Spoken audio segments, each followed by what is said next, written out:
Hey everybody, it's the new year and I've been thinking about what's really important in life, and I've decided that I want to focus on in 2019 the thing that I think will help me bring the most good to the most amount of people, and that is increasing my reach as a social influencer.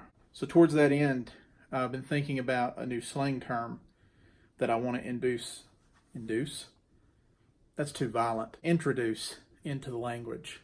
The word that I want to introduce into the language in 2019 is galoshes. Let me explain how it works.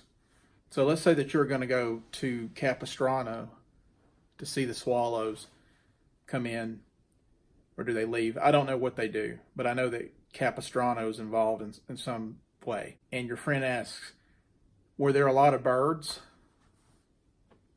at the thing? And you just say galoshes. And what that means is, if by analogy rain was birds, there would have been so much rain you'd have to wear your galoshes. There's a lot of birds is what you're saying, but it's succinct.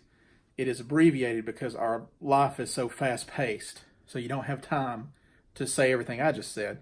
So you just say galoshes, and that's basically it.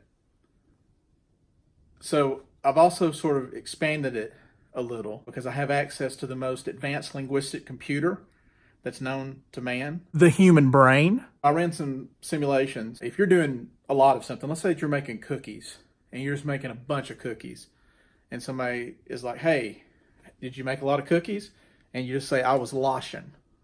The analogy in this is that cookies are like rain, and you were making so much rain that other people would have to wear their galoshes. So you were loshing. And again, we shorten it from galoshing to loshin because we don't have time. You barely have time to watch this video. I don't expect you to make it to the end. Also, you can flip it around. Let's say that you go to the street festival in your town. You know that street festival that they have in your town, and it's sparsely attended, and your friend's like, hey, were there a lot of people down at the street festival? And you just say sandals. People rain, there'd be so little rain that you'd be able to wear your sandals comfortably. And again, sandals is shorter than galoshes, and they're more disappointing, I think. So there you go. That's my plan. Galoshes, please use it. Please help me spread it. It's the only thing I'm going to try to achieve this year. So I'm putting all my eggs in this basket. And look, I happen to exist at a time when English is the international language. And I exist in that time. I don't speak any other languages. I barely speak this language. So it is fate. It has to be. And if it doesn't work, I'll never try anything again as long as I live. By 2020, when people ask me, are people using the word? I just want to say galoshes. So do your part. Don't let me down. I will never forget it if you do. I will never forget it.